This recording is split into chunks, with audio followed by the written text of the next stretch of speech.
हिजाब भी न बकते पंजाब भी न बकते मेरे बेटे को चला करते सुनो ये मैं नहीं भाई ये हमारा काला बोल रहा सुनो अब काला गली गली कहीं फिर रहा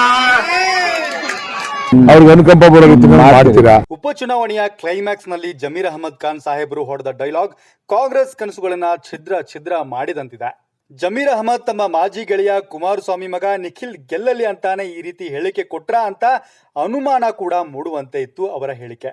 ಯಾವುದು ಸತ್ಯವೋ ಯಾವುದು ಸುಳ್ಳೋ ಒಟ್ಟಿನಲ್ಲಿ ಇದರಿಂದ ಕಾಂಗ್ರೆಸ್ಗೆ ಹಿನ್ನಡೆ ಆಗಿದ್ದಂತೂ ನಿಜ. ಜಮೀರ್ ಅಹಮದ್ ಅವರಿಗೆ ಸಿಎಂ ಸಿದ್ದರಾಮಯ್ಯ ಮತ್ತು ಡಿಸಿಎಂ ಡಿಕೆ ಶಿವಕುಮಾರ್ ಸೇರಿದಂತೆ ಕಾಂಗ್ರೆಸ್ನ ಹಿರಿಯ ನಾಯಕರು ಈ ವಿಚಾರವಾಗಿ ಗರಂ ಆಗಿ ಕ್ಲಾಸ್ ತೆಗೆದುಕೊಂಡಿದ್ರು. ಕೂಡಲೇ ಕ್ಷಮೆ ಕೇಳುವಂತೆ ಆಗ್ರಹಿಸಿದ್ರು. ಜಮೀರ್ ಅಹಮದ್ ಕ್ಷಮೆ ಕೇಳುವ ಹೊತ್ತಿಗೆ ಮತದಾರರ ಮನಸ್ಸು ಬದಲಾಗಿ ಹೋಗಿತ್ತು. ಜಮೀರ್ ಮಾತಿನ ಪರಿಣಾಮ ಏನಾಯಿತು ಅನ್ನೋದು ಚನ್ನಪಟ್ಟಣದ ಫಲಿತಾಂಶ ಬಂದ ಮೇಲೆ ಗೊತ್ತಾಗುತ್ತೆ. ಚುನಾವಣೆಗೂ ಮೊದಲೇ ಯಾವುದೇ ಕಾರಣಕ್ಕೂ ಕುಮಾರಸ್ವಾಮಿ ಕುಟುಂಬದ ಮೇಲೆ ಸಿಂಪತಿ ಬರುವಂತಹ ಹೇಳಿಕೆಗಳನ್ನ ನೀಡಬಾರದು ಅಂತ ನಿರ್ಧಾರ ಮಾಡಿಕೊಂಡಿದ್ದ ಕೈ ನಾಯಕರಿಗೆ ಜಮೀರ್ ಖಾನ್ ಹೇಳಿಕೆ ಜೆಡಿಎಸ್ಗಾಗಿಯೇ ಹೇಳಿ ಮಾಡಿಸಿದಂತಿತ್ತು. ಅವ್ರಿಗೆ ಅನುಕಂಪ ಬರೋದು ಮಾಡ್ತೀರಾ? ಒಂದರ್ಥದಲ್ಲಿ ಪರೋಕ್ಷವಾಗಿ ಜೆಡಿಎಸ್ ಪಕ್ಷದ ಋಣವನ್ನ ಜಮೀರ್ ಭಾಯ್ ತೀರಿಸಿಬಿಟ್ಟಿದ್ದಾರೆ. ಚನ್ನಪಟ್ಟಣದಲ್ಲಿ ಪ್ರಚಾರದ ವೇಳೆ ಒಂದೊಂದು ಮಾತನ್ನು ಅಳೆದು ತೂಗಿ ಮಾತನಾಡ್ತಾ ಇದ್ದ ಡಿಕೆ ಬ್ರದರ್ಸ್, ಸಿಪಿ ಯೋಗೇಶ್ವರ್ ಮತ್ತು ಸಿದ್ದರಾಮಯ್ಯ ಅವರಿಗೆ ಜಮೀರ್ ಅಣ್ಣ ಶಾಕ್ ಕೊಟ್ಟೆ ಬಿಟ್ರು. ಕುಮಾರಸ್ವಾಮಿ ಅವರ ಬಗ್ಗೆ ಹಗುರವಾಗಿ ಮಾತನಾಡಿ ಜೆಡಿಎಸ್ ಕೈಗೆ ಅಸ್ತ್ರ ಕೊಟ್ರು. ಅಲ್ಪಸಂಖ್ಯಾತರಿಂದ ಹಣ ಸಂಗ್ರಹಿಸಿ ಮಾಜಿ ಪ್ರಧಾನಿ ಎಚ್ ಡಿ ದೇವೇಗೌಡ ಕುಟುಂಬವನ್ನ ಖರೀದಿ ಮಾಡ್ತೀನಿ ಅಂತ ಹೇಳಿದ್ದು ಅಲ್ಲದೆ ಅದಕ್ಕೂ ಒಂದು ಹೆಜ್ಜೆ ಮುಂದೆ ಹೋಗಿ ಉರ್ದು ಭಾಷಿಗರನ್ನ ಉದ್ದೇಶಿಸಿ ಮಾತನಾಡ್ತಾ ಇದ್ದ ಜಮೀರ್ ಏ ಕೌನ್ ಬೋಲ್ ರಾಸೋ ಕಾಲಾ ಕುಮಾರಸ್ವಾಮಿ ಎಂದು ಜನಾಂಗೀಯ ನಿಂದನೆಯನ್ನ ಮಾಡಿಬಿಟ್ರು. ಜಮೀರ್ ಅಹಮದ್ ನೀಡಿದ ಈ ಹೇಳಿಕೆ ಇಡೀ ಒಕ್ಕಲಿಗ ಸಮುದಾಯವನ್ನೇ ಕೆರಳಿಸಿತ್ತು. ಸಹಜವಾಗಿ ಇದು ಜೆಡಿಎಸ್ಗೆ ವರದಾನವಾಗುವ ಸಾಧ್ಯತೆ ಇತ್ತು.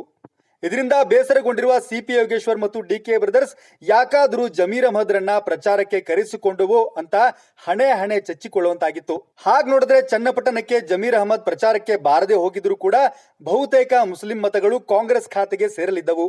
ಬಿಜೆಪಿ ಜೊತೆ ಮೈತ್ರಿ ಮಾಡಿಕೊಂಡಿದ್ದ ಜೆಡಿಎಸ್ಗೆ ಮುಸ್ಲಿಂ ಮತಗಳು ಒಲಿದು ಬರೋದು ಅನುಮಾನವಾಗಿತ್ತು. ಇಂತಹ ಸಂದರ್ಭದಲ್ಲಿ ಇನ್ನಷ್ಟು ಪರಿಣಾಮ ಬೀರೋಣ ಅಂತ ಕಾಂಗ್ರೆಸ್ ನಾಯಕರು ಜಮೀರ್ ಅವರನ್ನ ಚನ್ನಪಟ್ಟಣಕ್ಕೆ ಪ್ರಚಾರಕ್ಕೆ ಅಂತ ಕರೆತಂದಿದ್ದು ಇದೀಗ ಅಡ್ಡ ಪರಿಣಾಮ ಬೀರಿದೆ. ಜಮೀರ್ ಹೇಳಿಕೆ ಕಾಂಗ್ರೆಸ್ ಲೋಕಲ್ ಲೀಡರ್ಗಳಲ್ಲೂ ಅಸಮಾಧಾನ ಮೂಡಿಸಿದೆ. ಜಮೀರ್ ನೀಡಿರುವ ಹೇಳಿಕೆ ಚುನಾವಣೆ ವೇಳೆ ಸ್ವಲ್ಪ ಮಟ್ಟಿಗೆ ಪರಿಣಾಮ ಬೀರಬಹುದು ಅಂತ ಒಪ್ಪಿಕೊಂಡಿರುವ ಅಲ್ಪಸಂಖ್ಯಾತ ಸಮುದಾಯದ ಶಾಸಕರೊಬ್ಬರು ನಮ್ಮ ಗೆಲುವಿನ ಅಂತರವನ್ನ ಇದು ಕಡಿಮೆ ಮಾಡಬಹುದು ಅಂತ ಅಭಿಪ್ರಾಯಪಟ್ಟಿದ್ದಾರೆ. ಆದ್ರೆ ಕಡಿಮೆ ಅಂತರದಲ್ಲಿದ್ದರೂ ಕೂಡ ನಮ್ಮ ಅಭ್ಯರ್ಥಿ ಖಂಡಿತವಾಗೂ ಗೆಲ್ತಾರೆ ಅಂತ ಸಮರ್ಥಿಸಿಕೊಂಡಿದ್ದಾರೆ. ಜಮೀರ್ ಅಹಮದ್ ಖಾನ್ ಅವರು ಕುಮಾರಸ್ವಾಮಿ ಅವರ ಬಗ್ಗೆ ನೀಡಿರುವ ವಿವಾದಾತ್ಮಕ ಹೇಳಿಕೆಯಿಂದ ಚುನಾವಣೆ ಮೇಲೆ ಆಗುವ ಪರಿಣಾಮದ ಬಗ್ಗೆ ರಾಜಕೀಯ ವಿಶ್ಲೇಷಕರು ಎರಡು ರೀತಿಯಾಗಿ ತಮ್ಮ ಅಭಿಪ್ರಾಯವನ್ನ ಮಂಡಿಸಿದ್ರು. ಜಮೀರ್ ಹೇಳಿಕೆ ಮತದಾರರ ಯೋಚನೆಯನ್ನ ಬದಲಾಯಿಸುವ ಸಂಭವ ಇದೆ ಅಂತ ಕೆಲವು ರಾಜಕೀಯ ತಜ್ಞರು ಅಭಿಪ್ರಾಯಪಟ್ಟಿದ್ರು. ಇನ್ನು ಕೆಲವು ವಿಶ್ಲೇಷಕರು ಜಮೀರ್ ಈ ರೀತಿ ಹೇಳಿಕೆ ನೀಡುವ ಮೊದಲೇ ಮತದಾರರು ತಮ್ಮ ಮತವನ್ನ ಯಾರಿಗೆ ಹಾಕಬೇಕೆಂದು ಅದಾಗಲೇ ನಿರ್ಧಾರ ಮಾಡಿ ಆಗಿತ್ತು. ಹೇಳಿಕೆ ಅಷ್ಟೊಂದು ಪರಿಣಾಮ ಬೀರುವ ಸಾಧ್ಯತೆ ಇಲ್ಲ ಅಂತ ಅಭಿಪ್ರಾಯ ವ್ಯಕ್ತಪಡಿಸಿದ್ರು. ಆದ್ರೆ ಮತದಾರ ಕೊನೆಯ ಕ್ಷಣದಲ್ಲಿ ಮನಸ್ಸನ್ನ ಬದಲಾಯಿಸುವ ಸಾಧ್ಯತೆಗಳನ್ನ ಅಲ್ಲಗೆಳೆಯಲು ಆಗೋದಿಲ್ಲ. ಒಂದು ವೇಳೆ ಚನ್ನಪಟ್ಟಣ ಚುನಾವಣೆಯಲ್ಲಿ ಸಿಪಿ ಯೋಗೇಶ್ವರ್ ಮುಗ್ಗರಿಸಿದ್ರೆ ಯೋಗೇಶ್ವರ್ ಜೊತೆಗೆ ಸೋಲಿನ ಹೊಣೆಯನ್ನ ಜಮೀರ್ ಅಹಮದ್ ಖಾನ್ ಹೆಗಲಿಗೂ ಹೊರಿಸೋದು ಆಲ್ಮೋಸ್ಟ್ ಕನ್ಫರ್ಮ್ ಆಗಿದೆ.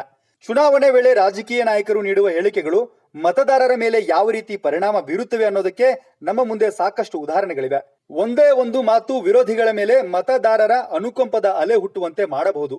ಈ ಹಿಂದೆ ಮಂಡ್ಯ ಲೋಕಸಭಾ ಚುನಾವಣೆಯಲ್ಲಿ ಜೆಡಿಎಸ್ ನಾಯಕರು ಸುಮಲತಾ ಅಂಬರೀಶ್ ಅವರ ವಿರುದ್ಧ ನೀಡಿದ್ದ ಹೇಳಿಕೆಗಳು ಅಲ್ಲಿನ ಮತದಾರರ ಮನಸ್ಸಿನ ಮೇಲೆ ಪ್ರಭಾವ ಬೀರಿದ್ದವು.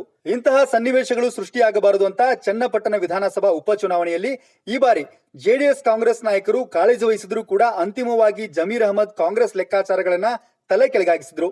ಒಟ್ಟಾರೆ ಇದರ ಪರಿಣಾಮ ಏನಾಯಿತು ಅನ್ನೋದು ಚನ್ನಪಟ್ಟಣದ ಫಲಿತಾಂಶ ಬಂದ ಮೇಲೆ ತಿಳಿಯಲಿದೆ. P Kumar, political bureau, Prajamarga news.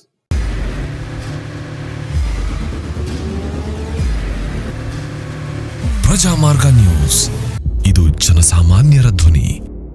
ನಮಸ್ಕಾರ. ನೀವು ನೋಡ್ತಾ ಇದ್ದೀರಾ ಪ್ರಜಾಮಾರ್ಗ ನ್ಯೂಸ್. ರಾಷ್ಟ್ರದ, ರಾಜ್ಯದ, ರಾಜಕೀಯದ ಬಗ್ಗೆ ಹೆಚ್ಚಿನ ಸಿನಿಮಾ ಅಪ್ಡೇಟ್ಗಳಿಗಾಗಿ ಫಸ್ಟ್ ಲೈಕ್ ಮಾಡಿ, ಸಬ್ಸ್ಕ್ರೈಬ್ ಆಗಿ, ಹಾಗೆ ಫಾಲೋ ಕೂಡ ಮಾಡಬೇಕು.